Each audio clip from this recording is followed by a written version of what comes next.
ప్రార్థించుకుందాం. పరిశుద్ధుడా పరిశుద్ధుడా పరలోకమందున్న మా కన్న తండ్రి, నీ ఘనమైన శ్రేష్టమైన నామానికి కృతజ్ఞత స్తుతులు సూత్రం చెల్లిస్తున్నాం తండ్రి. ఈ 2025లో తండ్రి గతించిన 5 నెలలు తండ్రి పూర్తి చేసుకుని నాయన, మరి జూన్ మాసం మొదటి వారంలోనికి తండ్రి 1వ తారీఖులోనికి క్షేమంగా నీ బిడ్డలమైన మమ్మల్ని అందరినీ సజీవ లెక్కల్లో దాచి నీ అపారమైన కృపలో భద్రపరిచి నీ చల్లని రెక్కల కింద సంరక్షించి పోషించి కంటికి రెప్పలా కాపాడి 6వ నెల తండ్రి మొదటి ఆదివారం పునరుత్థాన దినములోనికి మమ్మల్ని క్షేమంగా ప్రవేశపెట్టినందుకై కృతజ్ఞత స్తుతులు సూత్రములు నాయన క్రీస్తు ద్వారా చెల్లిస్తున్నాం. నాయన నీ బిడ్డలమైన మమ్మలను తండ్రి శరీర సంబంధంగా ఎన్నో వచ్చినప్పటికీ తండ్రి అన్నిటినీ అధిగమించడానికి, మా విశ్వాసాన్ని స్థిరపరచుకోవడానికి తండ్రి, నీ మీద ఆనుకొని బ్రతకడానికి తండ్రి మాకిచ్చిన ఈ ధన్యతకై కృతజ్ఞత స్తుతులు సూత్రములు చెల్లిస్తున్నాం. చెడిపోయిన లోకంలో ఉన్నప్పటికీ పడిపోకుండా పరిశుద్ధ లేఖనాల ప్రకారంగా మా విశ్వాసానికి తండ్రి నాయన, మా విశ్వాసాన్ని మేము పరీక్షించుకుంటూ ముందు కొనసాగే భాగ్యాన్ని మాకు అనుగ్రహించండి. మమ్మల్ని బలపరచండి, స్థిరపరచండి. తొలి పలుకుల్లో చెప్పబడిన ప్రతి మాట నీ పిల్లల హృదయాల్లో తండ్రి నాటబడినట్లు తండ్రి నీ ఆత్మ సహాయం అనుగ్రహించండి. సంఘములో తండ్రి నిర్జీవమైన ఈ మందిరములో సజీవమైన ఆలయాలుగా కట్టబడుతున్న మేము తండ్రి ఆ సంతోషాన్ని, ఆ ఆనందాన్ని తండ్రి అనుభవిస్తూ తండ్రి క్రీస్తుతో పాటు క్రీస్తు చేసిన త్యాగాన్ని, పరిశుద్ధాత్మ నడిపింపును తండ్రి సంకల్పాన్ని అర్థం చేసుకొని తండ్రి ఉన్నతంగా నాయన నీ పిల్లట అగుటకు తండ్రి ఎలాంటి యోగ్యత లేకపోయినప్పటికీ నీ కుమారుడైన క్రీస్తు రక్తాన్ని బట్టి నాయన నీ సొత్తుగా నీ ప్రజగా ఏ యోగ్యులమైన మేము అయోగ్యులమైన మమ్ములను యోగ్యులుగా మలిచి స్వీకరించినందుకై కృతజ్ఞత స్తుతులు సూత్రము చెల్లిస్తున్నాం క్రీస్తు ద్వారా. నాయన వినబోతున్న నీ మాటలు తండ్రి, చెప్పబోతున్న నన్ను మరుగుపరచండి. వినబోతున్న నీ బిడ్డలకు వినగల చెవును, గ్రహించగల మనసును దయచేయండి. సూటిగా నాతో మా అందరితో మీరు మాట్లాడండి. నాయన మా విశ్వాసానికి పరీక్ష హెచ్చరికలుగా తండ్రి మమ్మల్ని బలపరిచి స్థిరపరిచి ఏ స్థాయిలో ఉంది మా భక్తిని తండ్రి పరీక్షించుకుండగా నీ ఆత్మ సహాయము నడిపింపు అనుగ్రహించమని నిండు మనసుతో వేడుకుంటూ క్రీస్తు నామానికి ప్రార్థన పెడుతున్నాను తండ్రి, ఆమేన్. అందరికీ ప్రభు నామన వందనాలు, క్రీస్తులో శుభాలు.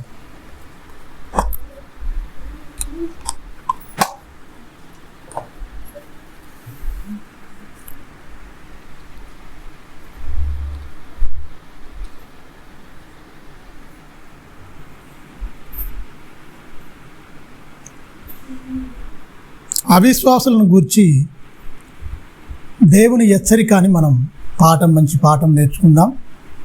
విశ్వాసులుగా ఉండవలసిన మనుషులు రాను రాను ఎందుకు అవిశ్వాసులుగా మారుతున్నారని మనం ఆలోచిస్తే ఈ లోకంలో వస్తున్న సమస్యలకు, బ్రతుకుతున్న మన జీవన విధానానికి, లోకపు పోకడలు, వస్తున్న అనారోగ్యాలు, ఎన్నో సమస్యలతో మనం పీడింపబడుతున్నాం, బాధింపబడుతున్నాం.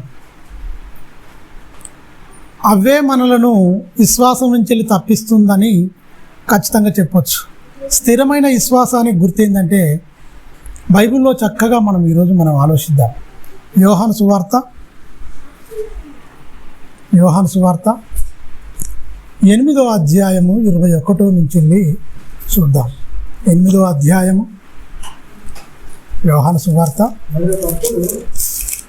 మంచి మాటలు దేవుడు మన గురించి రాయించి పెట్టాడు. చదువునానా? మరి ఒకప్పుడు ఆయన నేను వెళ్ళిపోవచ్చున్నాను.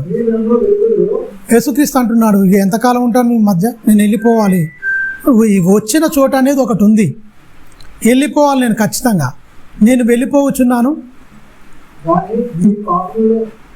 కానీ మీరు మీ పాపములోనే ఉండి మీరు చనిపోవుదురు. నేను వెళ్ళు చోటికి మీరు రాలేరని వారితో చెప్పాను. అంటే యేసుక్రీస్తు ఎక్కడికి వెళ్ళిపోతున్నాడు? వెళ్ళిపోయే చోటుకు ఆయన అంతకుముందు చెప్పాడా? చాలాసార్లు చెప్పాడు. ఖచ్చితంగా నేను వెళ్ళిపోవలసి ఉన్నది ఖచ్చితంగా మీకు చెప్పాను, మీరు గ్రహిస్తలేరు. నా సమయం అన్నది ఆసన్నమవుతుంది. నేను ఎక్కడి నుంచి వెళ్ళి వచ్చానో అక్కడికి ఖచ్చితంగా వెళ్ళిపోతాను. కానీ నేను వెళ్ళే చోటుకు మీరు రారంటున్నాడు యేసుక్రీస్తు. ఆయన ఉండే చోటుకు మనం వెళ్ళకుండా ఏది అడ్డం వస్తుందట? మీరు మీ పాపంలోనే ఉండి చచ్చిపోతారంటే యేసుక్రీస్తు అంతగానం బోధ చేస్తున్నా కూడా బోధ మాత్రం ఎక్కట్లేదు. బైబిల్లో ఎన్నో హెచ్చరికలు ఉన్నాయి. ఆ హెచ్చరికలన్నీ మనకు పనిచేస్తున్నాయా? హెచ్చరికలుగా మీరు గమనించండి. పరలోకమును విడిచి, మహిమను విడిచి, మట్టి దేహాన్ని ధరించుకొని భూమి మీదకి వచ్చి బ్రతికి అనేకమైన సంగతులు ఉపమాన రీతిగా చెప్పినా మానవ సమాజం అర్థం చేసుకోలేకపోతుంది. అప్పుడున్న సమాజమే.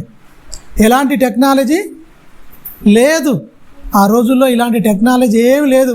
టీవీ లేవు, ఫోన్లు లేవు, ఏది లేదు అసలు. మామూలుగా ఉన్నది. అప్పుడే మనుషులు అనేది దేవుని వాక్యానికి చెవునివ్వట్లేదట. ఈరోజు అరిచేతిలోనే ప్రపంచం ఉంది. ఎంతవరకు మనిషి ఆనాడే విశ్వాసాన్ని చూస్తే మీరు ఎవ్వరు రారా, మీరు మీ పాపంలో మీరు చచ్చిపోతారు, నేను వెళ్ళి స్థలంలోకి మీరు రారు, రాకుండడానికి ఏంటి అడ్డంటే మీ పాపాలు అంటుండు. ఆయన వచ్చింది ఎందుకు? యేసుక్రీస్తు వచ్చింది ఎందుకు? వచ్చింది యేసుక్రీస్తు? చెప్పాలి. యేసుక్రీస్తు ఎందుకు వచ్చిండు? రోగాన్ని తీర్చడానికి వచ్చిందా, పాపాన్ని తీర్చడానికి వచ్చిందా? మనుషులు దేనికి ఉపయోగించుకుంటారు యేసుక్రీస్తును? రోగంతో చచ్చిపోయినా కూడా నీకు పరలోకం ఉండదు, కానీ పాపంతో చచ్చిపోతే పరలోకం అనేది ఉండదు. బాగా గమనించాలి. సమాజం ఏమైపోయిందంటే బాహ్య సంబంధంగా యేసుక్రీస్తుని వినియోగించుకుంటూ ఇక్కడ శరీర సంబంధమైన రోగాలు, ఈ రోగాలకు మెడిసిన్ ఉంటే తినే తిండిని బట్టి వాతావరణాన్ని మొత్తం పొల్యూట్ చేసినాం కనుక రకరకాలుగా ఉంటుంది. ఈ వచ్చే శరీర సంబంధమైన రోగాలకు యేసుకు సంబంధం లేదు. దేవుడు అన్ని మంచిగా ఇచ్చిండు. మంచిగా ఉన్నాయా? గాలి మంచిదే ఇచ్చిండు. మంచిగా ఉందా? ఇప్పుడు గాలి ఉందా? భూమి మంచిదే ఇచ్చిండు. మంచిగా ఉందా? చెట్లు మంచిగా పండే పంటను ఇచ్చిండు. మంచిగా ఉన్నాయా? నిలువ ఉండిపోతున్నాయి. కొంతకాలానికి వెళ్ళిపోతే టమాటా పచ్చడి చేసుకున్నా, కూర వండుకున్నా మంచిగా ఉండే టేస్ట్. ఇప్పుడు అసలు వేసినా లేకున్నా వేయకున్నా పర్లేదు. అవి పుల్లగా ఉన్నాయా, ఏమున్నాయా, ఎటున్నాయా ఏం తెలుస్తలేదు. అవునా?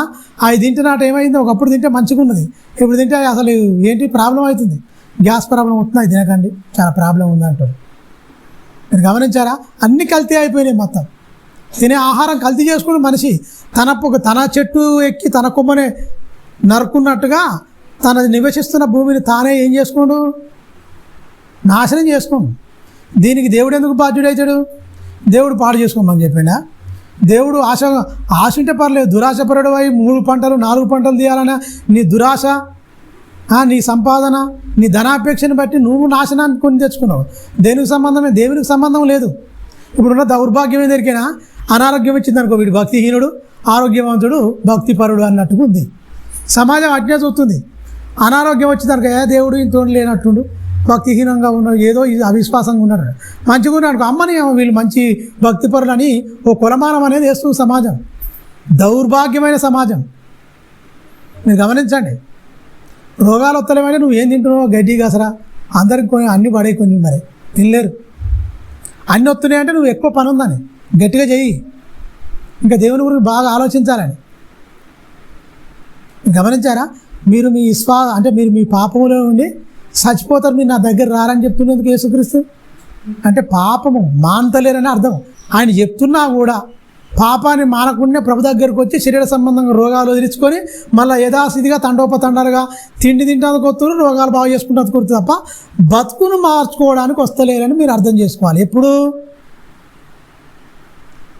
ఏ సంతటి మహానుభావుడే చెప్తేనే సమాజంలో చలనం లేదు, పాపం మానే మనసు లేదు. అవునా కాదా? చెప్పండి. మహానుభావుడు పరలోకాన్ని విడిచి లోకానికి వచ్చి ఆయనంతటోడే చెప్తేనే ఈ సమాజం మొత్తం ఏమైపోయింది? బండబారిపోయింది. కఠినమైన హృదయం అయిపోయింది. అందుకనే బాధతో చెప్తుండే యేసుక్రీస్తు, ఆనందంతో చాలా బాధతో చెప్తుండా. రారని మేము వారితో చెప్పాను. అందుకు యూదులు ఏం చెప్పుకుంటూ చూడండి, నేను వెళ్ళు చోటుకి మీరు రారని ఈయన చెప్పుచున్నాడు. ఈ దరిద్రులు ఏం ఆలోచిస్తారు, తను తానే చంపుకోనునా? ఆయన చంపుకోకపోయినా వీళ్ళే చంపుతారు. తను తాను చంపుకోనునా? వీళ్ళ ఆలోచన అంతా ఏంటే, ఇంత మంచి మాటలు ఉంటారు కానీ నెగిటివ్గా ఆలోచించడం, చెడ్డ తలంపులతో ఉన్నారు. తను తాను చంపుకుంటాడా ఏంది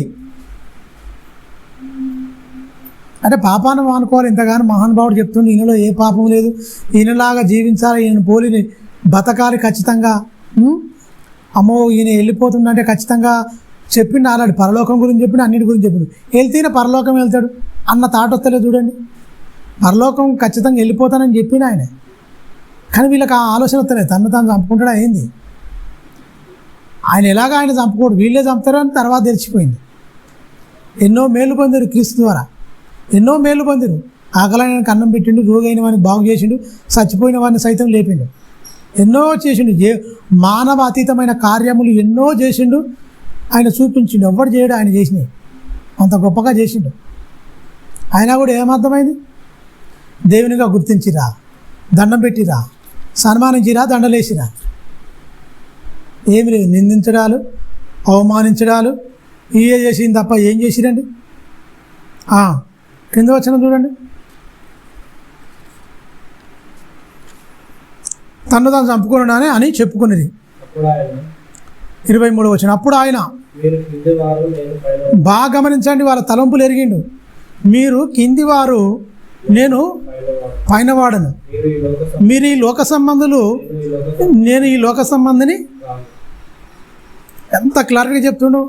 ఆయన ఈ లోకంలో బతికినా కూడా లోకం కావాలని కోరుకునే లోక సంబంధిగా బతకలే.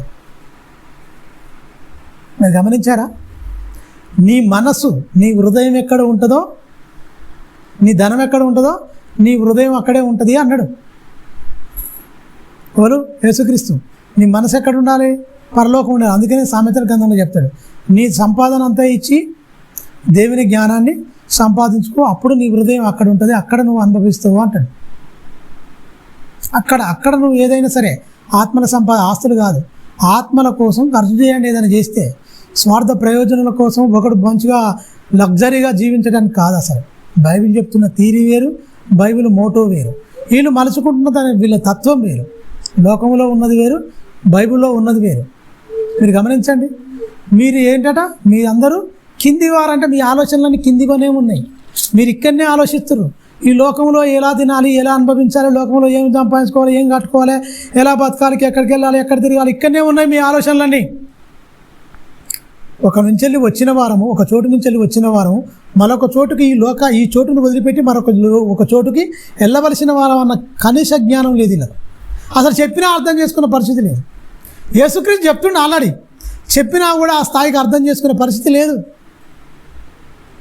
అందుకని చెప్తుంది చూసి ఏమంటాడు, మీరు కిందివారు, నేను పైవాడను. మీరు ఈ లోక సంబంధం, నేను ఈ లోక సంబంధిని కాదు. లోక సంబంధాల ఆలోచన అన్నీ ఎలా ఉంటాయి? లోక సంబంధాలకు ఏమిటాయి? పగలు, ప్రతీకారాలు, గొడవలు రకరకాలుగా ఉంటాయి. లోక సంబంధములు ఏముంటాయి? యేసుక్రీస్తు తనను గొడవ పెట్టుకున్నట్టు చూసిరా మీరు? మనిషిని సరిచేసినట్టు చూసినాం మనం. ఒక్కసారే దేవాలయంలోకి వెళ్ళినప్పుడు నా తండ్రి ఇల్లును వ్యాపారటి ఇల్లుగా మార్చిరు అని ఆయన కోపంతో రగిలిపోయి, కోపంతో ఊగిపోయి మొత్తం తాళ్ళను కొరడాలుగా చేసి బల్లెలను పడదోసి రూకలు చల్లివేసి ఇక్కడి నుంచి తీసుకుని వెళ్ళండి అని అప్పుడు మాత్రమే కోప్పడ్డాడు. కానీ పాపం చేయలేదు, గద్దించిండు. మీరు చేసేది ఏంది?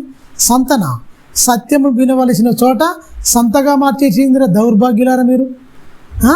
తండ్రి ఏం సంకల్పించాడు? ఇక్కడ అందరూ మంచిగా కూర్చొని ప్రతి విశ్రాంతి దినమున ధర్మశాస్త్రాన్ని, ప్రవక్తల గ్రంథాలను మంచిగా చదువుకుంటూ, మీ బ్రతుకులు మార్చుకుంటూ, దేవుని మనసు తెలుసుకుంటూ, దేవుని దగ్గర మంచిగా పాపానికి దూరంగా దేవునికి దగ్గరగా బతకాలని దేవుడు ఏదో చెప్తే దావీదు ఆలోచిస్తే సొలొమోనుతో కట్టించుకుంటే దీన్ని ఇందుకోసం వాడుకుంటారా మీరు? దాన్ని కట్టిన పర్పస్ ఏంది? దేవుని వాక్యం వినాలి,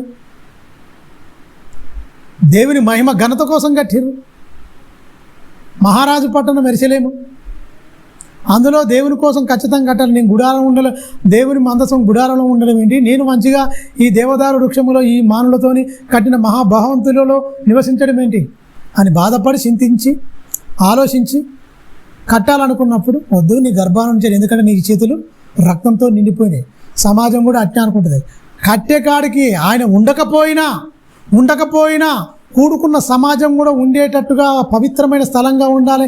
నీ చేతులే మొత్తం రక్తంతో నిండిపోయినాయి, నీతోనొద్దు, నీ గర్భాన గుండా వచ్చేవానితో కట్టించుకుంటా అని చెప్పిన దేవుడు అలాగనే కట్టిస్తే వీళ్ళు ఏం చేసిర్రు? విశ్వాసం ఉందా? అసలు భక్తి ఉందా? భక్తి విశ్వాసం ఉందా? ఆనాడు లేదు, ఈనాడు లేకుండా పోతుంది సమాజానికి మొత్తం. మీరు గమనించండి, నానాటికి మనిషికి భక్తి పెరగట్లేదు, అవిశ్వాసం పెరుగుతుంది, భక్తిహీనత పెరుగుతుంది. మీరు గమనించండి, దేవుడు హెచ్చరికలండి. మీరు మీ పాపంలోనే ఉండి చచ్చిపోతారు అంటే, పాపం అంటే ఎంత భయంకరమైందో ఆయనకు తెలుసు. రోగం భయంకరమైంది కాదు, రోగం అస్సలే భయంకరమైంది కాదు. రోగంతో నుండి మనం చచ్చిపోయినా పెద్ద ప్రాబ్లం ఉండదు. పాపం అనేది పరలోకానికి అడ్డు, దేవుని దగ్గరికి వెళ్ళకుండా నిన్ను ఆపేది. అందుకనే నువ్వు కింది సంబంధమైన వాడిగా ఆలోచిస్తావు. ఎవరు? ఈ భూ సంబంధం. అందుకే మీరు కిందివారు, నేను పైవాడను, నేను పైనుండి వచ్చిన వాడను, నేను పైవాడను, మీరు కిందివారు. మీ ఆలోచనలు కిందనే ఉంటాయా? ఇక్కడనే ఆలోచిస్తారా? కింద వచ్చింది కదండి. కాగా మీ పాపములో నుండి మీరు మీ పాపములోనే ఉండి మీరు చనిపోతారని మీతో చెప్పి తిని, నేనే ఆయననని మీరు విశ్వసించిన ఎడల మీరు మీ పాపములోనే అంటే విశ్వసించాలి. ఆయనని మీరు ఒకవేళ విశ్వసించని ఎడల ఏమైపోతాట? మరి ఆ పాపంలోనే ఉండి చచ్చిపోతుంది. మీరు విశ్వసించిన ఎడల ఏమైపోద్ది?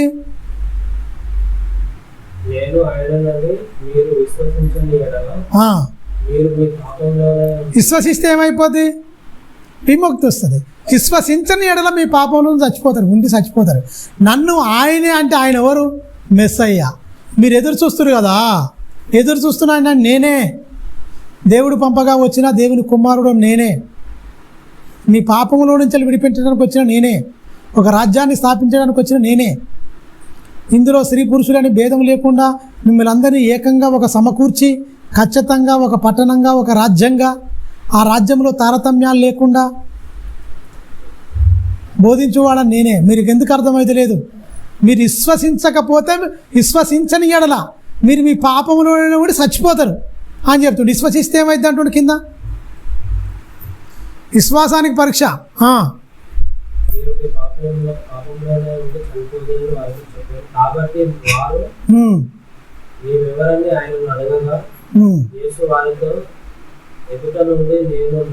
నేను మొదట నుండి నేను మీతో ఎవడనని చెప్పుదునో వాడిని నేను చెప్తూనే ఉన్నాను. అయినా మీరు చెవులు విండి వినలేని చెవిటివారు, కళ్ళు ఉండి చూడలేని గుడ్డివారు. నేను ఎప్పటి నుంచి చెప్తున్నా? ఆయన బోధ ఆరంభం నుంచే చెప్తూనే ఉన్నాడు. బోధ ఆరంభం నుంచే చెప్తుండు, నేను పంపగా వచ్చిన వాడను, నేను దేవుని కుమారుడును అని చెప్తూనే ఉండు ఆయన. మీ పాపం నుంచి, ఎందుకంటే సాక్ష్యం చెప్పలేదా? దూతే చెప్పింది, మీ పాపంలో నుంచి వెళ్ళి మిమ్మల్ని ఏడిపిస్తాడు. ఆయన గర్భంలో ఉండగానే, పుట్టబో శిశువుగా ఉండగానే పరిపాలకుడు వస్తాడని చెప్పింది ఆల్రెడీ. మనకు మత్తయి సువార్తలు కూడా క్లారిటీ ఇస్తాడు మత్తయ్య గారు. ఇశ్రాయేలును, వారి ప్రజలను ఆయన రక్షిస్తాడు ఖచ్చితంగా. ఆయన కేసు అని పేరు పెట్టాలి, ఉన్నాయి ఖచ్చితంగా. అన్నిటికీ నెరవేరిపోయి యేసుక్రీస్తు ఏం చేసాడు? వచ్చి అయ్యే చేస్తుండే, కానీ వీళ్ళు గ్రహించట్లేదు. చూడండి ఒకసారి 7వ అధ్యాయం 34వ వచనం. ఇదే యోహాను సువార్త 7వ అధ్యాయము 34వ వచనం. 7వ అధ్యాయము మీరు గమనించండి, ఏమంటాడు? మీరు నన్ను వెతుకుతురు కానీ నన్ను కనుగొనరు. నేను ఎక్కడ నుందునో అక్కడికి మీరు రాలేరని. అందుకు యూదులు చూడండి, మనము ఈయనను కనుగొన్నట్లు ఈయన ఎక్కడికి వెళ్ళిపోవచ్చున్నాడు? గ్రీకు దేశములో చెదిరిపోయిన వారి యొద్దకు వెళ్ళి గ్రీకు దేశస్తులకు బోధించునా? నన్ను వెతుకుదురు కానీ నన్ను కనుగొరనని నేను ఎక్కడ ఉందునో అక్కడికి మీరు రారని ఆయన చెప్పిన ఈ మాట ఏమిటో అని వారు తమతో తాము చెప్పుకుంటున్నారా? చూడండి, వాళ్ళు ఏంటో ఏమో అని చెప్పుకుంటారు తప్ప అడుగుతలేరు. ఎక్కడికి ప్రభు మరి మాకు క్లారిటీ అయ్యా? వాళ్ళు అనుకుంటారు కరెక్టే, అయ్యా ఎక్కడికి వెళ్తావు అయ్యా మరి మాకు తెలియదు, ఇన్నాళ్ళు మా మధ్యన ఉన్నావు, మాకు ఎన్నో బోధలు చేసినావు, మా బ్రతుకులు మార్చడానికి వచ్చినావని మాకు అర్థమైంది, ఎన్నో మాకు ఆకలైన వానికి అన్నం పెట్టావు, రోగైన వానికి స్వస్థపడతావు, చాలా చేశావు, కానీ నువ్వు ఎక్కడికి వెళ్తావు? అసలు మా దగ్గరికి వచ్చావు కదా, మాకు క్లారిటీ రాలేనా అంటే ఎక్కడికి వెళ్తావు? మమ్మల్ని విడిచి వెళ్ళిపోతావా అని వీళ్ళు అడగలేరు. ఆ ముఖం అంటే యేసుక్రీస్తు ప్రత్యేకంగా అడుగుతలేరు, కానీ తమలో తాము అనుకుంటారు అంతే. అంటే మనిషి ఏంటంటే ఏదున్నా మనసులో పెట్టుకుంటాడు తప్ప బయట అడగడు. ఆనాటి నుంచి అయినా ఈనాటి వరకైనా ఏదున్నా సరే మాట్లాడుకుంటే అయిపోద్ది, కానీ ఇక్కడ ఏంది? మనసులో పెట్టుకుంటారు, అడగరు. యేసుక్రీస్తు ఏంటి? ఓసారి మనసులో అనుకుంటే గ్రహించి ఏమంటే చెప్తాడు, ఓసారి చెప్పాడు. తెలుసా? ఈ పక్షవాయు గాలవాన్ని ఈయన ఇలా బాగు చేసిన ఉండదు. మార్కు సువార్త 2వ అధ్యాయంలో చూస్తే యేసుక్రీస్తు బోధ చేస్తుంటాడు, ఆ వాకిలి మొత్తం నిండిపోద్ది. నలుగురు మనుషులు ఒక పరుపు మీద ఒక పక్షవాయు గలవాన్ని ఎత్తుకొని వస్తారు. పరుపు ఎత్తుకొని వచ్చి ఆ ఇంటి ఓనర్ని అడిగిండొచ్చు, ఆ పైన కప్పు ఇప్పి ఆ మధ్యలో యేసుక్రీస్తు ఎక్కడ ఉందో ఆ ఇంటి మధ్యలోకి దింపుతారు. ఆ విశ్వాసాన్ని చూసి యేసుక్రీస్తు ఏమంటాడు? ఫస్ట్ మాట ఏమన్నాడు? ఫస్ట్ మాట గుర్తులేదా? కుమారుడా నీ పాపములు క్షమింపబడి ఉన్న వరకులో వీళ్ళకి మంట. ఏంటి దేవదూషణ చేస్తుంది? ఏంటి ఆడు బాగా అవుతాడు అనుకుంటున్నారు వీళ్ళు. ఏంటి దేవదూషణ చేస్తున్నాడు? అంత తిన్నారా? ఆ వాకిట్లో పట్టజాలనంత జనం వచ్చినారు కూర్చున్నారు. ఎందుకు కూకున్నారండి? వాడేదో బాగుపడతాడు, అమ్మో మంచిగా ఉండదు పాపం, నలుగురు కుటుంబం మొత్తం సఫర్ అవుతుంది పాపం, ఆయన దగ్గరకు వచ్చి ఏం చేస్తారో చూద్దాము అని అనుకుంటలేరు. ఎమ్మటే తప్పులు పాడుతారు. ఈయన దేవదూషణ చేస్తుండే, అసలు దేవుడు ఒక్కడేగా క్షమించేది, ఈయనేంటి అని లోపల అన్నాడు. అప్పుడు అంటాడు, నీ పాపమును క్షమింపబడి చెప్పుట సులభమా, నీ పరపెత్తుకొని నడువు అని చెప్పుట సులభమా? ఏది అని ఎందుకు మీరు మీ హృదయంలో ఇట్లా దురాలోచన చేయించున్నారు? ఎందుకు దుష్ట హృదయం మీకు? ఎందుకు ఈ పనికిమాలిన ఆలోచనలు? నీకు ఏది చేత కాదు? నీకు క్షమించడం చేత కాదు, పరపెత్తుకొని నడవమని చేత కాదు. మనుష్య కుమారునికి సర్వాధికారము ఇవ్వబడి ఉంది. మనుష్య కుమారుడికి పాపాలు క్షమించుటకు అధికారము ఎవరిచ్చిన అధికారం? తండ్రి ఇచ్చిండు. పొందుకుందెవరు? యేసుక్రీస్తు. ఈ సంగతి వీళ్ళకి అర్థమవుతుందా? అర్థం కాదు, కానీ పుసుకున్న మాటలు నోటిగుంటా టకా మాటలు వదిలేయడమే తెలుసు తప్ప ఆలోచించడం తెలియని అవివేకులు అని చెప్పొచ్చు. గమనించారా? అందుకని ఏదైనా అదే మనిషి ఆలోచన ఉంటుంది. అదే 34 మనం ఏం చదువుతున్నాం? మీరు నన్ను వెతుకుదురు, నన్ను కనుగొనడు, నేను ఎక్కడికి పోవుదునో ఎక్కడ ఉందునో అక్కడికి మీరు రాలేరు. అందుకు యూదులు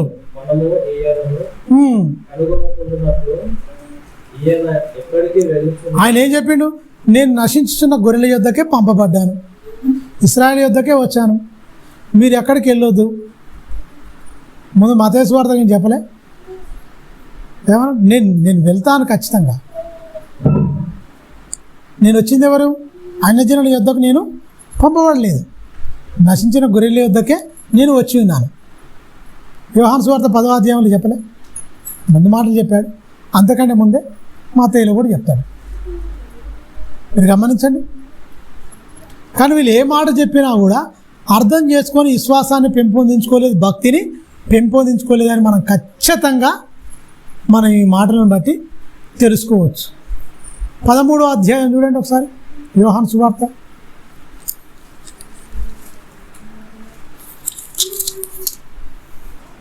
యోహాను సువార్త 13వ అధ్యాయం.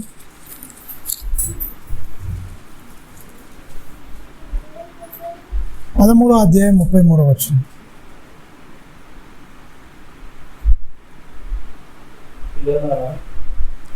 చూడండి ఏమంటాడు, పిల్లలారా ఇంకొంత కాలము మీతో కూడా ఉందును, మీరు నన్ను వెతుకుతురు, నేను ఎక్కడికి వెళ్ళుదునో అక్కడికి మీరు రావాలని నేను యూదులతో చెప్పిన ప్రకారం, అంటే చెప్పిన నేను, కానీ వాళ్ళు గ్రహించట్లేదు.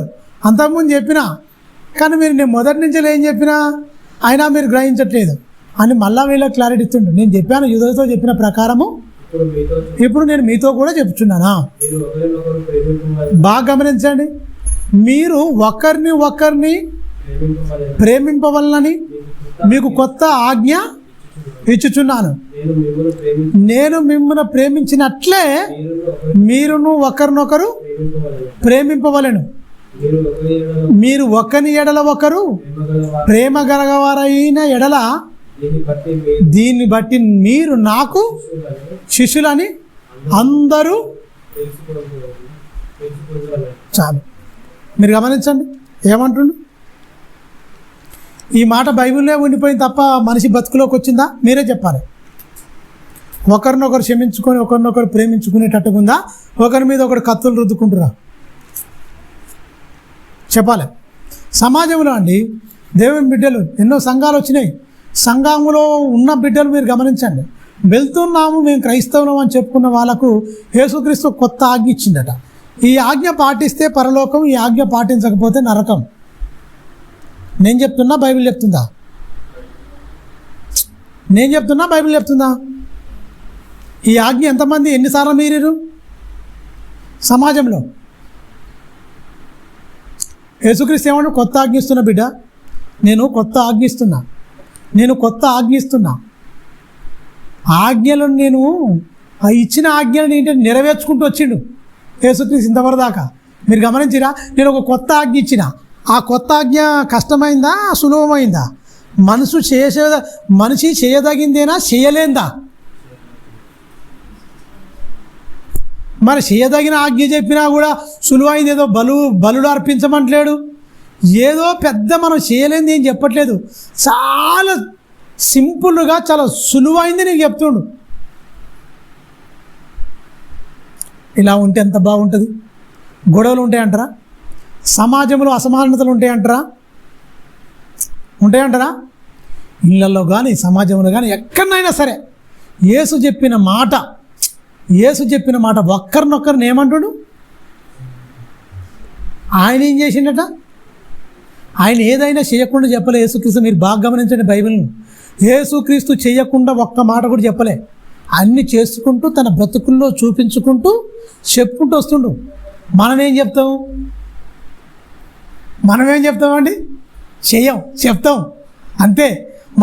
మనకు ఆయనకున్న తేడా డిఫరెంట్ ఏం దొరికినా ఆయన చేసి చెప్తాడు, మనం చేయకుండా చెప్తాం.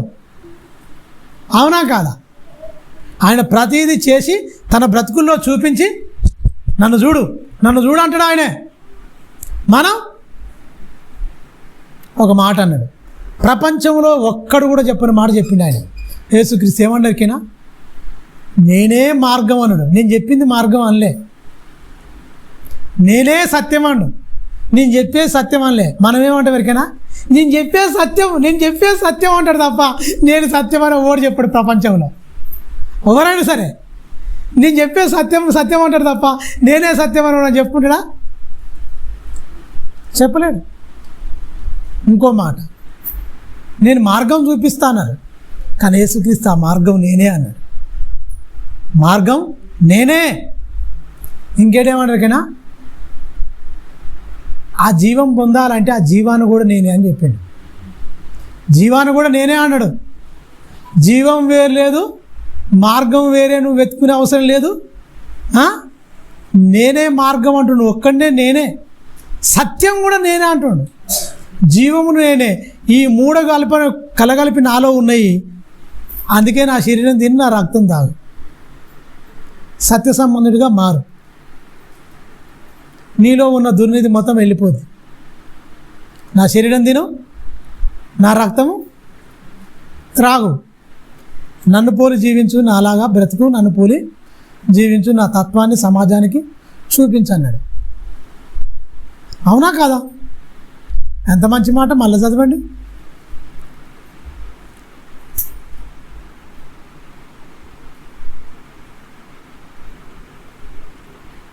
ముప్పై 34. మీరు ఒకరిని ఒకరు ప్రేమింపవలనని మీకు కొత్త ఆజ్ఞ ఇచ్చుచున్నాను. నేను మిమ్మల్ని ప్రేమించినట్టే, అంటే ప్రేమే అంటుండు, నట్టే ప్రేమించినట్టే నొక్కి చెప్తుండ అక్కడ, నట్టే. స్వార్థపూరితమైన ప్రేమ ఉందా? యేసుక్రీస్తులో నిస్వార్థమైన ప్రేమ ఉందా? మన ప్రేమలో ఏముంటుంది? మీ ఇంటికి వస్తే ఏమి ఇస్తారు, మా ఇంటికి వస్తే ఏం తెస్తారా అన్న ప్రేమలు ఉంటాయి. అవునా కాదు? సమాజంలో మీ ఇంటికి వస్తే ఏమి, ఏదైనా మనకే ఇక ఏమి లేదు. మీ ఇంటికి వస్తే ఏమి ఇస్తారు, మా ఇంటికి వస్తే ఏం తెస్తారు. లాభాలే కదండి ప్రేమలు అంటే, అంతే కదా. లోకంలో ఉన్న ప్రేమలు, భార్యాభర్తల ప్రేమలు కూడా స్వార్థపూరితమైన ప్రేమలే ఉంటున్నాయి సమాజంలో. కొన్ని వింటుంటే గుండెలు వలిగిపోతున్నాయి. నిజమండి. కొన్ని వింటుంటే భయంకరమైన, చూస్తుంటే ఆశ్చర్యమైపోతుంది అసలు. పెళ్ళి వివాహ వ్యవస్థ అంటేనే భయపడే పరిస్థితిలోకి వెళ్ళిపోతుంది సమాజం. అంటే ఏంటి? ఈ తల్లిదండ్రులు దౌర్భాగ్యులు, పిల్లల ముంగట సరిగా లేక. విచిత్రమైన సంఘటన చూసిన, నిజం చెప్తున్నా, నిజం జరిగిన సంఘటన. తల్లి ఒక్కరిని తల్లిని తగులుకున్నాడో మన బిడ్డని తగులుకున్నాడు. తల్లి బిడ్డ ఒక్కరినే ప్రేమించారు తెలుసా. ఆడు రెండుకు దిగిండు. బిడ్డ ప్రేమలో పడ్డా, తల్లి ప్రేమలో పడ్డది వాంతోనే. మీరు గమనించారా? ఏంది దౌర్భాగ్యం? సమాజం సర్వనాశనం అయిపోతుందంటే అబ్బో సమాజం బాగలేదండి. పిల్లల పెంపకాలు సరిగా లేవు. దైవజ్ఞానం లేక కుటుంబాలు నాశనం అయిపోతున్నాయి. దైవజ్ఞానం ఉందనుకో, ప్రార్థన ఉంటుంది, మంచిగా మాటలు ఉంటాయి, హెచ్చరికలు ఉంటాయి, భక్తి ఉంటుంది, ప్రార్థన ఉంటుంది, మంచిగా ఉంటుంది. ఈ సమాజం కుళ్ళిపోయింది. సమాజం మొత్తం కుళ్ళిపోయిందండి. మొత్తం కుళ్ళు వాసన, గబ్బు, చెడిపోయింది సమాజం. బాగలేదు. ఒక్కొక్కటి వింటుంటే ఏంద్రా నాయన ఇదేంది సమాజం. ఒకటి నిత్య పెళ్లి కొరకు దగ్గర 10 పెళ్ళిళ్ళు చేసుకున్నాడు. ఒక అమ్మాయి నిత్య పెళ్లి కూతురు 6-7 పెళ్ళిళ్ళు చేసుకుంది. 2 సంవత్సరాల గ్యాప్ ఉంది, ఇంకోని పెళ్లి చేసుకుంది. 2 సంవత్సరాల గ్యాప్ ఇస్తుంది, ఇంకోని పెళ్లి చేసుకుంది. 2 సంవత్సరాల గ్యాప్ ఇస్తుంది, ఇంకోని పెళ్లి చేసుకుంది. పెళ్లి బాధ్యతలు వరద బాధ్యతలుగా వచ్చినట్టు వచ్చిరు మొత్తం. ఏందిరా ఈ దౌర్భాగ్యం అంటే గిట్ల అయిపోతుంది సమాజం. భయం అవుతుందండి సమాజాన్ని చూస్తుంటే. నిజం. ఎందుకు ఇవన్నీ ఆలోచించినప్పుడు దేవా అంటే నా మాట లేకనే. దేవుడు తన వాక్కును పంపి బాగు చేసింది. దేవుడు తన వాక్కును పంపి చెడిపోయిన సమాజాన్ని బాగు చేసింది. ఈ వాక్కు మనిషి దగ్గరకు వస్తేమో ఇది మొత్తం మాకు వద్దు. నైతిక విలువలు ఉన్నాయంటారా సమాజంలో? నైతిక విలువలు ఉన్నాయంటారా సమాజంలో? ఉన్నాయంటారా? పాడైపోతుందండి, పాడైపోతుంది భయంకరంగా. వ్యవస్థ మొత్తం నిర్వీర్యం అయిపోతున్నాయి. బంధాలు మొత్తం బలహీనమైపోతున్నాయి. మొత్తం బీటలు బారుతున్నాయి కుటుంబ వ్యవస్థలు మొత్తం. ఎందుకు? ప్రేమ లేకనే. తల్లిదండ్రుల మధ్య ప్రేమ ఉంటుందా? తల్లిదండ్రుల పిల్లల మధ్య ప్రేమ ఉంటుందా?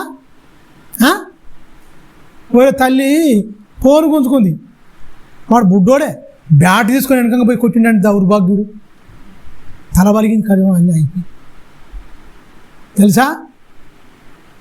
అతి గౌరవం అనవద్దు, వేస్తూనే ఉండాలి. పిల్లలు బెత్తం పట్టి వాయించుతూనే ఉండాలి. మొక్కాయి వంగంది మానైతే వంగునా అంటే మన లాడు, మన గారాభం ఏమైపోతుంది? పిల్లలే ప్రేమించినోడే. అందుకనే దేవుడు ఎంత ప్రేమగల తండ్రి అంటే నిన్ను శిక్షిస్తాడు, ప్రేమిస్తాడు కనుక శిక్షిస్తాడు. నీకు ఒకటి నేర్పిస్తాడు, ఒక పాఠం నేర్పిస్తాడు ఖచ్చితంగా. నిన్ను విడివాడు, నిన్ను ఎడబాయాడు, నీ తోడే ఉంటాడు. అయినా కూడా ఆ వచ్చే బాధలు, ఇబ్బందులు, అది శిక్షా దండన, శిక్షణ ఇస్తుంటాడు మొత్తం. నువ్వు అనుకువగా మారిపోవాలి, సాధువుగా మారిపోవాలి, నీలో ఉన్న గర్వం మొత్తం దిగిపోవాలి, నీలో ఉన్నది ఏదైనా సరే నేను అనేది మొత్తం పోవాలి. అందుకే దైవభక్తి గొప్ప సాధనం, లాభ సాధనం ఆత్మీయ జీవితానికి. దీన్ని సాధన చేయాలి.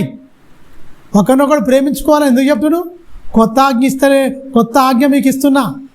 నేను లోకాన్ని నేను ప్రేమించినట్టే ఏం చేస్తున్నాడు ఆయన? క్రీస్తు ఎలా ప్రేమించాడు? చెడ్డవాడిని ప్రేమించాడు, మంచివాడిని పనికి మాలను కూడా ప్రేమించాడు. అవునా కాదా? చెత్తను కూడా ప్రేమించాడు. అలాగని వాళ్ళ దగ్గర పోయి ఉండే అవసరం లేదు, ఆ గబ్బుతో మనం ఉండే అవసరం లేదు. అది గబ్బే వద్దు, దూరంగా ఉండాల్సిందే. కంపెనీ కూడా పోయి కూడా నెత్తిలో పూసుకుంటాడు ఎవడన్నా? మీరు గమనించండి. అన్నిటికి చాలా జాగ్రత్తగా మెలకువ ఉండాలి. దాన్నే అన్నాడు, తోడేళ్ళ మధ్యనకు గొర్రె పిల్లలను పంపుతున్నా. తోడేళ్ళు మొత్తం తోడేళ్ళే, కానీ మీరు మాత్రం సాధు జంతువులు గొర్రె పిల్లలు పంపుతున్నా.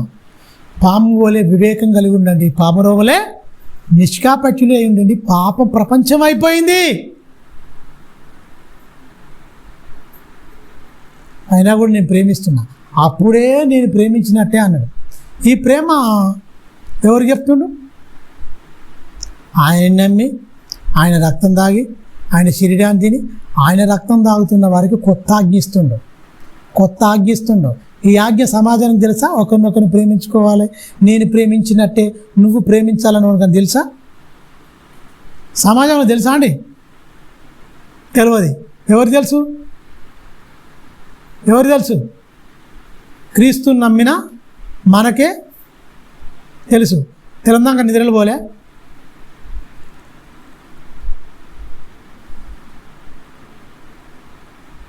ఎందుకు జోగుడు? కింది వచ్చింది చూడాలి.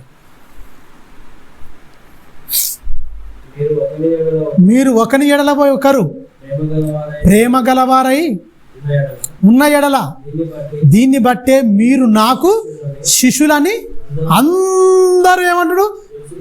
అందరు తెలుసుకుంటారు ఖచ్చితంగా అంటుండు. అందరు తెలుసుకోవాలి. చెప్పుకుంటున్నామా? తెలుసుకుంటురా? మేము క్రైస్తవులం అని వాళ్ళు తెలుసుకుంటురా? అన్యులు అందరూ తెలుసుకున్నట్లు ఆయన చెప్పిన ప్రకారంగా మనం బతే సమాజం మనల్ని గుర్తిస్తుంది. అవునా కాదా?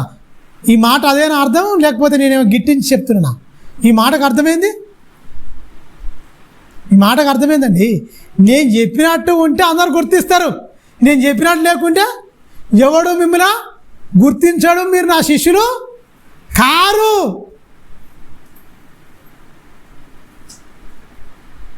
అంత బాధాకరమైంది చూడండి. ప్రాణం పెట్టి నీకోసం నా కోసం ఈ లోకానికి వచ్చి చెప్పిండు, ఒక ఆజ్ఞ ఇచ్చిండు. మీకు ఒక ఆజ్ఞ ఇస్తున్నా. ఆజ్ఞను పాటించండి, ఆజ్ఞ ప్రకారంగా బతకండి. సమాజం మొత్తం గుర్తిస్తుంది మిమ్మల్ని. అందరు తెలుసుకుంటారు. వాళ్ళే ఏం తెలుసుకుంటారు? మనలో ప్రేమ లేదు, వాళ్ళలో ఒకరొకరు ఇంత ప్రేమ ఉంది. వాళ్ళలో ఎవరు అవసరాలమైన అందరూ అడ్డంగా నిలబడిపోతారు. అసలు ఎవరి కష్టాల్లో కన్నీళ్ళలో ఉన్నా, ఒకరు సుఖ దుఃఖమని అందరూ అలా పాల్పడి ఉంటారు. ఏంటి వాళ్ళ స్ఫూర్తి? ఏంటి వాళ్ళు నమ్మిన సిద్ధాంతం ఏంటి అని సమాజం గుర్తించేటట్టుగా ఉండాలి ఈ మాట. అవునా? క్షమించి, ప్రేమించి, ఒకరికొకరు ఈ బాధల్లో కష్టాల్లో ఉంటే అడ్డంగా నిలబడిపోయి ఒక ఇంటిగా మారిపోతే ఏంటి? ఒక కుటుంబం కష్టం వచ్చిందండి, ఆ కష్టంలో ఉన్న కుటుంబానికి 10 కుటుంబాలు పోయి అక్కడ అడ్డంగా నిలబడిపోతే ఎలా ఉంటుంది? అది కష్టం ఏందో తెలియదు అసలు. ఆ కష్టం వచ్చినప్పుడు మర్చిపోతాడు. తెలుసా? అందరు తెలుసుకోవాలంటే ఎటు తెలుసుకుంటారు? సమాజంలో ఎవరికి వాడే ఏమైనా తీరి, సొంత తమ్ముని కూడా ఓర్వరు, ఆస్తుల కాడ గొడవలు పెట్టుకొని కొట్టుకొని చచ్చిపోయే రకాలు ఉన్నాయి లోకంలో మొత్తం. అట్లాంటప్పుడు ఎవరికి సంబంధం లేదు, అయినా క్రీస్తు రక్తంలో కడగబడ్డం. వేరు వ్యక్తులుగా, వేరు సంబంధాలు, వేరు ప్రాంతాలుగా ఉన్న కేవలం క్రీస్తుని బట్టి, క్రీస్తు ప్రేమను బట్టి, ఆయన బలియాగాన్ని బట్టి మన పాపాలు ఒప్పుకొని ఆయన రక్తంలో కడగబడి ఆయనను స్వీకరించిన మనం ఏకతాటి మీద ఉంటే సమాజం ముక్కు మీద ఎరుగు చేసుకుంటుందండి. ఇది మతం అన్నది అసలే. ఇది ఒక గొప్ప జీవన విధానంలో ఆయన ఎవరికి వచ్చినా కూడా మొత్తం ఈగల గుంపులాగా ఉంటుంది. మొత్తం ఇలా ఉండిపోతారు. అసలు కష్టాల్లో కన్నీళ్ళలో తోడుగా ఉంటారు. మొత్తం ఏదున్నా సరే వీళ్ళందరూ సమిష్టిగా ఉంటారు. వీళ్ళ దాంట్లో మతాలు ఉండవు, అంటే కులం ఉండదు, ఏముండదు. అందరూ కులమతాలకు అతీతంగా వీళ్ళ దేవుడు చెప్పిండు. ఇది కదా నిజమైన దేవుడు. మనదేదిరా ఆయన ఇలా శీకరం అయిపోయినాం, కుక్కలు చింపిన ఇస్తార లెక్క అయిపోయినామని వాళ్ళు ఆలోచిస్తారు. సమాజం మొత్తం తెలుసుకుంటుంది వాళ్ళంతా వాళ్ళే. నేను చెప్పిన ఆజ్ఞ ప్రకారంగా మీరు బతికితే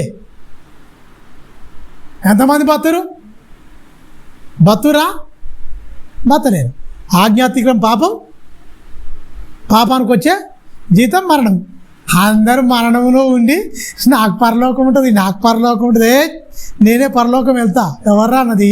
ఎవడన్నాడు? ఏసన్నాడా? ఆయన ఒక ఆజ్ఞ ఇచ్చిండు. ఆజ్ఞ ప్రకారంగా ఎంతమంది బతురు? నన్ను నేను ప్రశ్నించుకుంటా, మిమ్మల్ని మీరు ప్రశ్నించుకోండి. ఎవరికి వారే. ఈ వాక్య ప్రకారంగా నేను అందరినీ క్షమిస్తున్నానా? ఆయన చెప్పిన ఆజ్ఞ నా బతుకులో నెరవేరుతుందా? లేకపోతే నాలో ఏమో కుళ్ళు పెట్టుకొని నేను ఎవరి మీద నన్ను ఇట్టుంటున్నా, కోప్పడుతున్నా నేను అని ఎవరికి వాళ్ళు ప్రశ్నించుకుంటే ఏమైపోతుంది? తెలిసిపోతుంది క్లియర్గా. ఒకరినొకరు మనం నిందించుకోవడం ఏదో అనుకునే కాదు. దేవుడు సూటిగా నీతో నాతో మాట్లాడుతున్నాడు. ఆయన మాటలు చెప్తుండండి. ఇలా గిట్టించి ఎవరో ఇదని కాదు, వ్యక్తిగతంగా ఎవరికి లేదు. ఇది నాకు జరుగుతుంది బోధ, కూకుంటారు మీకు బోధ జరుగుతుంది ఖచ్చితంగా. ఒకరికి ఏదో నేను చెప్తుంటే ఇది నాకే కాదని కాదు, నాకు కూడా అప్లై అవుతుంది ఖచ్చితంగా. నేను కూడా నన్ను క్షమించకుండా నేను ఎవరి మీద కుళ్ళు పెట్టుకున్నాను అనుకో, నేను కూడా ఆజ్ఞను ఏంటి అతిక్రమించిన వాటిలో మొదటి స్థానంలో ఉంటాను. మీ అందరికంటే మొదటి స్థానంలో నేనే ఉంటా. ఏం చెప్పినావు నువ్వు? క్షమించాలా, ప్రేమించాలా గొప్పగా చెప్పినావు. దాని చేసినావు మొత్తం ప్రసంగం.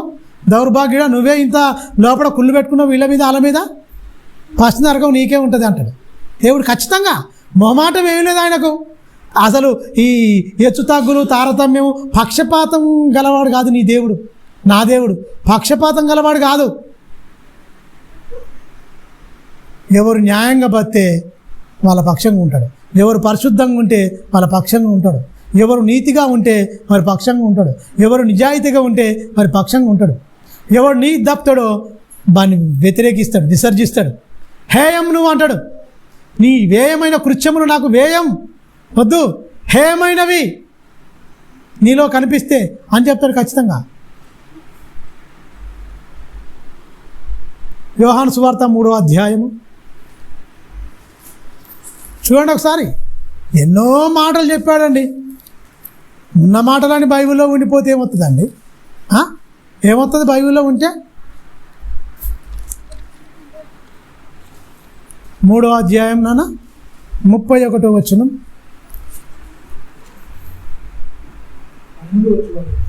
మీరు గమనించండి, ఇక్కడ క్లియర్గా క్లారిటీ చెప్తున్నా. ఆయన పైనుండి వచ్చేవాడు, అందరికీ పైగా ఉన్నవాడు, భూమి నుండి వచ్చినవాడు, భూ